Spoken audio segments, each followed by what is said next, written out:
All right, guys, welcome to a brand new philosophy culture episode. I'm here with the big bro, Costin as always. And I'm also here with the big bro Emils, as Yeah. usual. How you doing, man? I'm doing great. How are you doing? I'm awesome. Awesome. Yeah, and then we have a really special bro, again here from Germany that was on a episode once before, right? Uh, the big Tim, the bro. Yeah. What are we going to discuss? We will discuss our main topic will be work-life balance, but besides that, we will also talk about some other subtopics. Yeah, Uh, yeah, so we will have a great conversation. yeah. So check it out.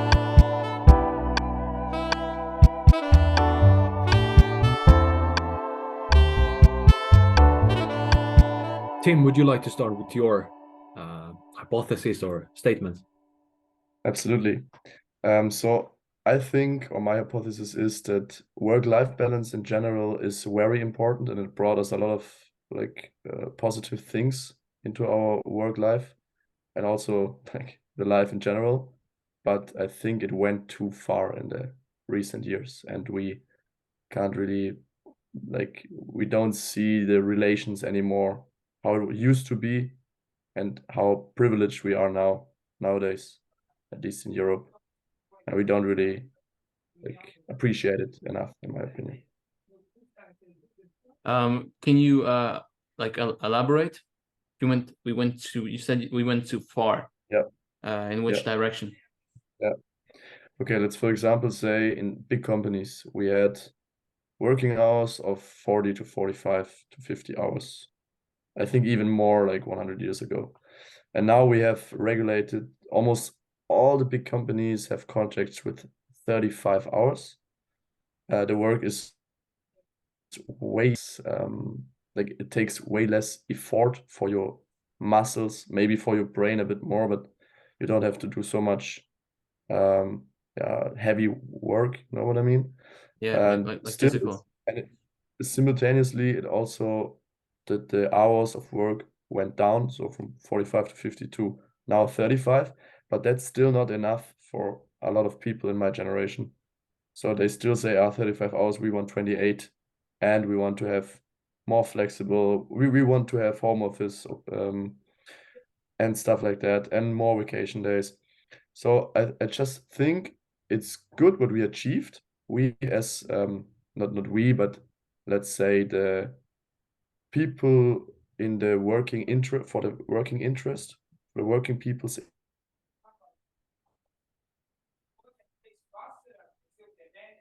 interest is just not right anymore. You froze a little. Can you repeat what you said? Your last Yeah, sentence? yeah. So I think the people who like support the working people interests, they did a lot of good stuff in the recent decades. But now we achieved so much and we need people who work. But now I think it just went too far Okay. with it. Our generation doesn't see missions anymore. How Right, privileged we are in right. working life. My mind immediately jumps to uh the question why. And I think one of the answers that my mind initially like brings up is cost of living. It's much higher than it was before, and I think that is a major factor why young people are not motivated to work as hard because in a lot of places you can work even harder than your grandparents or parents did, at least in terms of the amount of time you put in. We don't Mm, get you still can't afford to have a family or have a house and stuff like that. So mm, I would, yeah. interesting. Yeah, it's a really interesting point. I discussed this also with a lot of people already. I have to say, I have to speak for Germany, so I'm not sure how it is in Sweden and Latvia and other countries.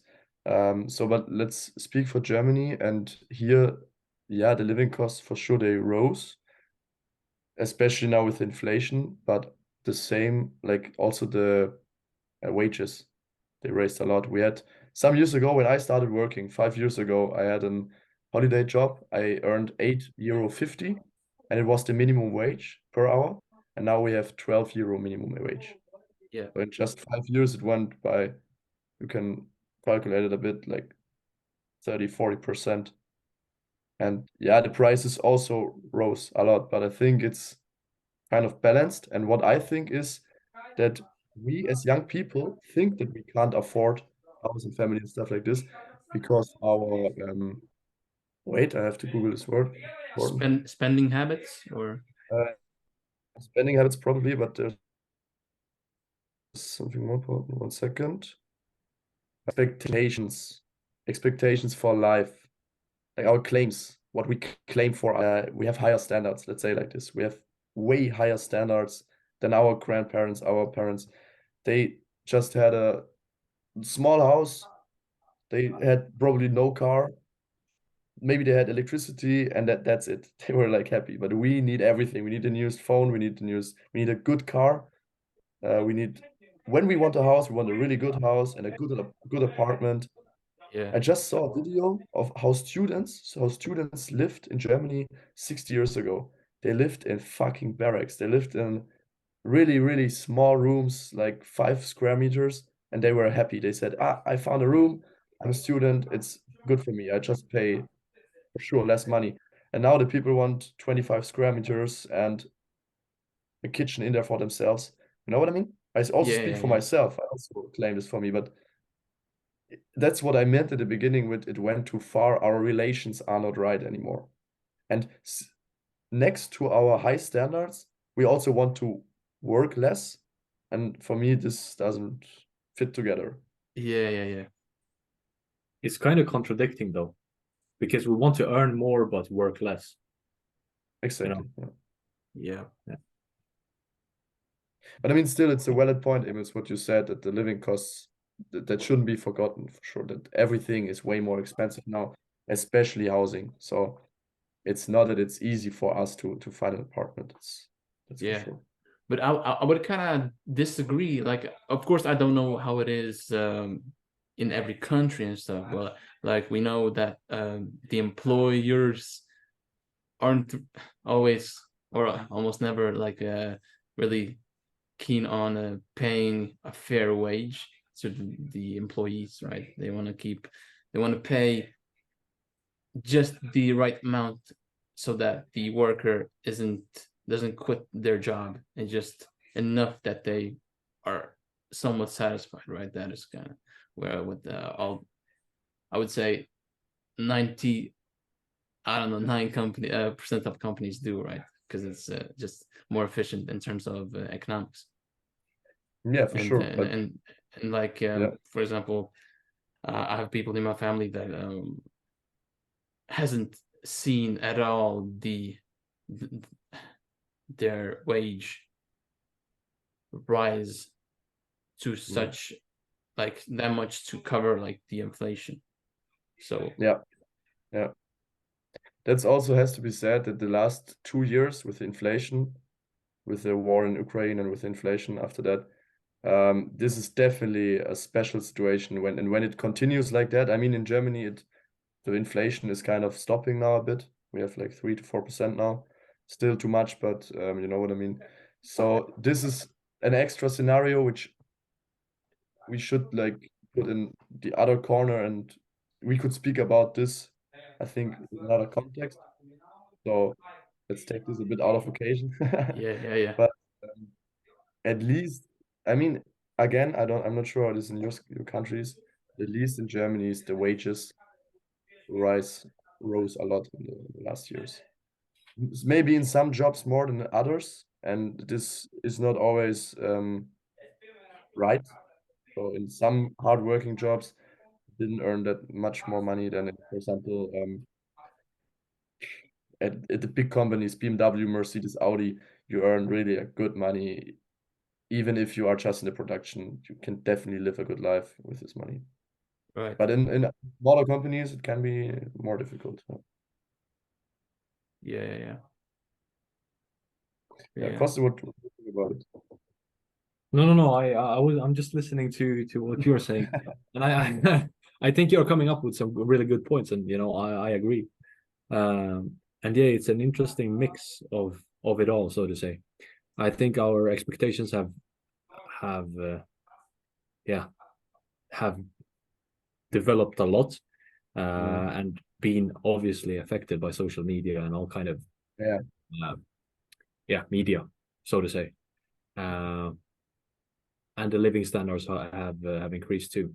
But yeah, I don't know. Here in Sweden, I would say that a lot of people are complaining that the wages are not following the same pattern as the inflation. That is that inflation is increasing much more than what the wages are actually increased.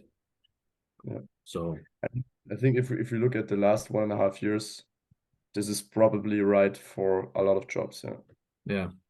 I mean, in Germany, for example, there were some jobs who got an weight, how's it called? The increase of like 10%. That's kind of what the inflation also was, like 10%. But other jobs didn't get increased at all from the wages. So I think, as you said, the last 1.5 years are a bit special, and I think let's see how we will manage it to overcome this time. But if we relate this to the work-life balance, as the whole theme of this episode is, how would you say that it is? I mean, are we talking for our generation to begin with, or are we talking generally? Because it feels like the older generations are kind of accepting that that's life, and it is what it is. Meanwhile, our generation is more of skeptical of the whole thing. So I don't know, what would you say about the whole, like, do you think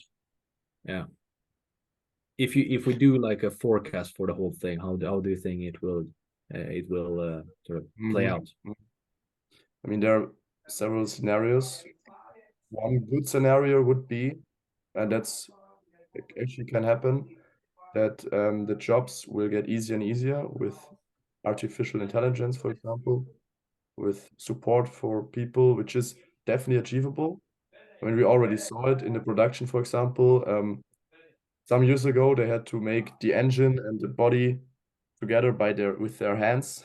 Now it's all automatically.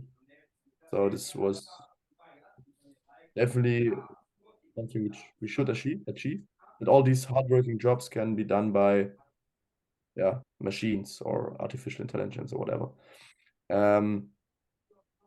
So we have to work less then, and still can be same productive or even more productive than before. So that's the good thing I see. The bad dimension I would see is that when we work less and the times will get worse than now, which could happen in Europe, because I mean, you see Israel, Gaza, Ukraine, Russia, China. There's happening a lot of stuff, a lot of things. And when we don't innovate as fast as we did in the last years with our innovations, and there will be a stop for our progress, then it can also happen that we in Europe will get back in time and that we have to work more to keep our infrastructure alive and our supermarkets running and stuff like that. So you could also see it like this: if we stop innovating, if we stop, let's say, working. So in an extreme scenario, if we just say, no, we don't have to work, we are good, then I think it could be that we will have hard times again, and then we have to work a lot more. Let's see. But the goal would be to use machines, to use artificial intelligence in a good way, to be more productive than the recent years, and still try with our human minds, because you can't do everything by artificial intelligence, with our human minds to keep innovations going, to keep culture going, to educate also. For sure, yeah. It's it's a really interesting dynamic, because I agree, like we should continue innovating, you know, being like keeping our status as the developed nations as we seem to be at the moment. Like, right, we are like with on the same ish level as the states, right? In terms of, you know, democracy, and but I feel like a major problem is like, now maybe jumping out of this work-life balance topic, but like I feel like we are a lot of people in the Western world are losing their pride about like where they are living, right? They're I feel like our minds are being like polluted in a way with topics like, I don't know, equal rights and like climate change in this really panicky matter, which doesn't make sense. So we lose, like we start to hate where we live, because we feel like everything is just bad, even though it isn't at all. Yeah, I feel like that's a major problem if we want to upkeep this you know, productive matter in which we have been living for the past decades. It's a really good point, I think, because if we don't identify with where we live, then we will do less for the place where we live. And what you said in the beginning with your question, I think you had the question, what is work for you? I don't define work as just working in companies. So I'd like just doing your normal work, which we all would think about when we say work.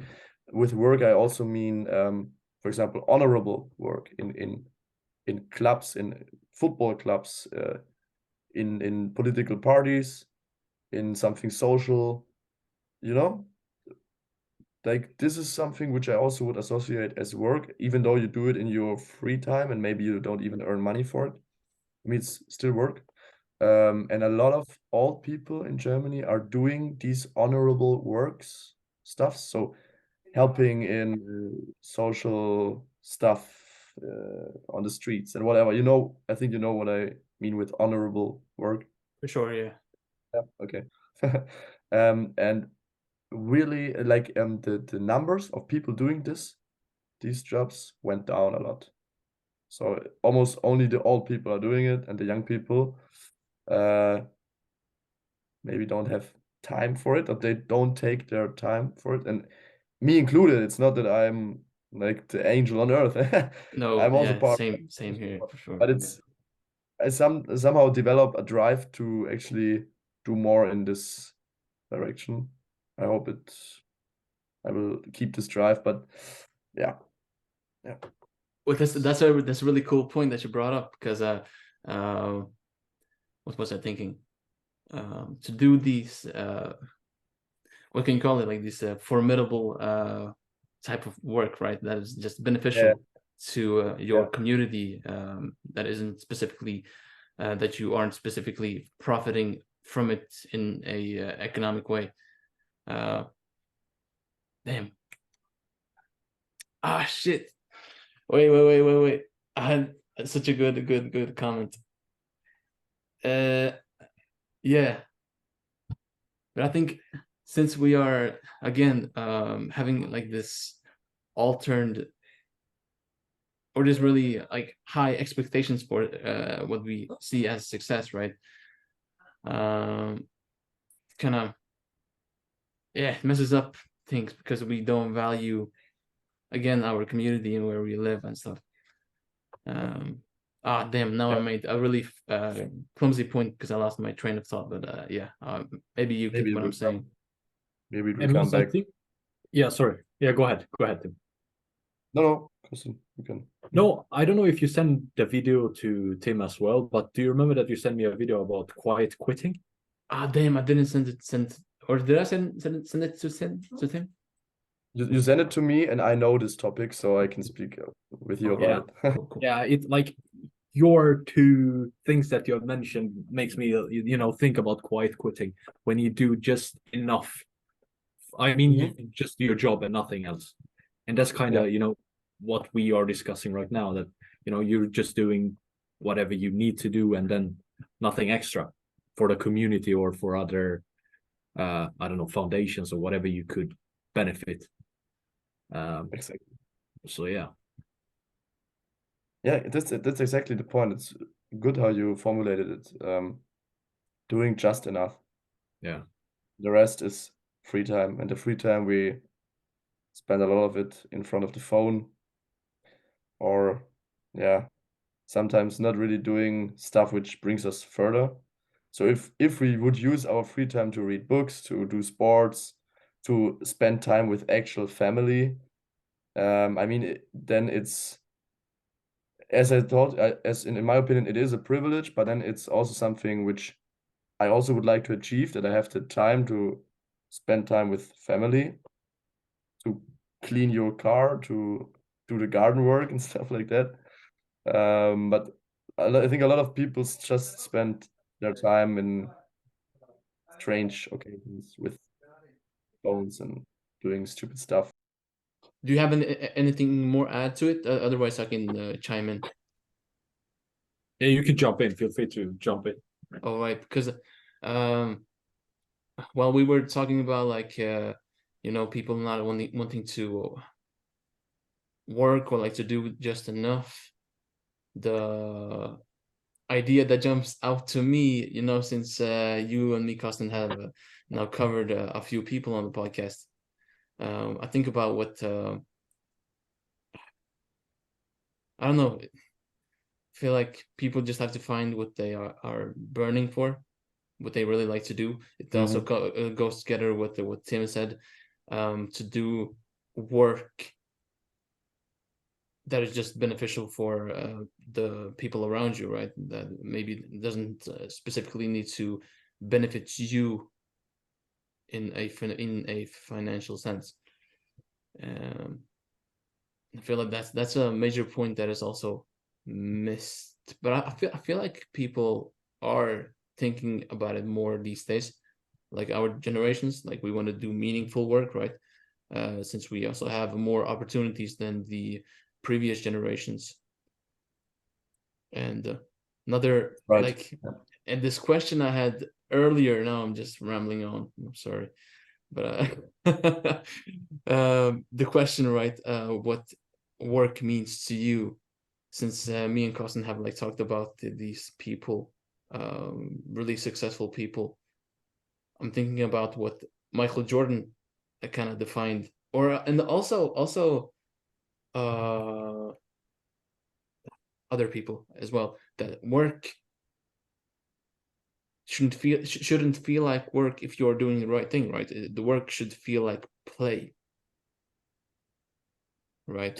Okay. Should be fun to do what you are doing if you are like doing the right thing, right? Or if you're doing what you are supposed to do, what you feel that you are supposed to be doing in this world. It's a expression of yourself, right? So that is where, yeah, my thoughts are going. I would like to add something to it, because it's a perfect point, as you say, with we seeking for meaningful jobs, me included, absolutely. And it's also, I think, we have to say that this is also a privilege which we have as as maybe today's generation, not completely, but some groups of people, that they can even think about searching for a job which is meaningful to them.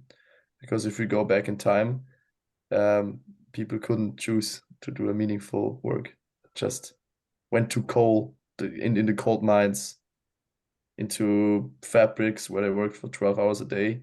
So it was just not an alternative, you know what I mean? And I think this is also always, it's not that I want to go back into this time, definitely not. I'm really happy that we have what we have now. But we also always have to think about it, that our discussions which we have, just we can just discuss these topics because of the work of our grandparents and parents. For sure. Otherwise, this wouldn't be possible. And also because of technology innovations which they innovated. So for sure, this also counts into that. I mean, I fully agree. It is the best if you have a meaningful job, but yeah, it can also work without it, you know? Like there were people who worked 50 years in a job which was probably had no sense to them, but they just had the values and the responsibility that they knew they will get up every day. They had to drive. I'm not sure how they did it, actually. It's crazy. So I have so much respect for these people. I have a hypothesis. Mhm. Nice. Because before this podcast, Tim and Costin had like their statements, hypothesis about the work-life balance, and I finally have come up with one, which kind of goes like this. I feel like I've come to a conclusion. I don't know how correct it is, but you know, you Tim said that you admire the people who like worked these jobs that weren't particularly meaningful to them, like just the work itself, right? Yeah. I don't know. I've come to this conclusion that it kind of depends on what your priorities are, almost, because I feel like people who did, went to the coal mines, or I don't know, the factories, right? They could do these jobs because first they could. I think family was a big priority for many Yep. of the men, for at least, right, to provide for the family. So even if the work wasn't like the best thing they knew, it gave them a sense of purpose, and it was prideful to them, right? They could provide for their wife and children. Exactly. But so yeah, that is What do you mean? how. Yeah. But I feel like if you look at these super mega successful people who found their thing, and work was like play to them. Yeah.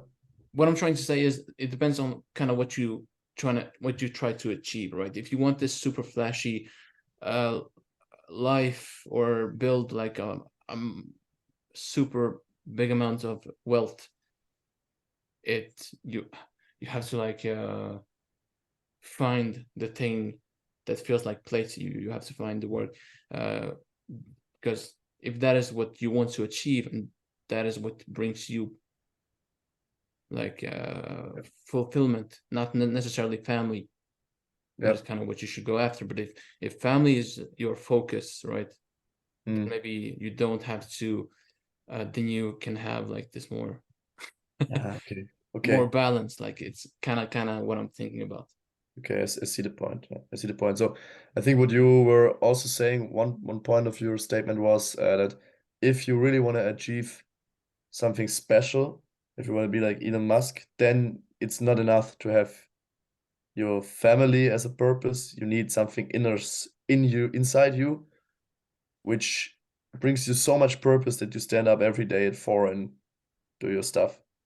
Exactly. So that's I all think what these people always say. So they have something in themselves which they just have to do it. It's obligation for them to stand up and do yeah, that. because they feel like this is what they are meant to do, right? Yeah. And I feel like this.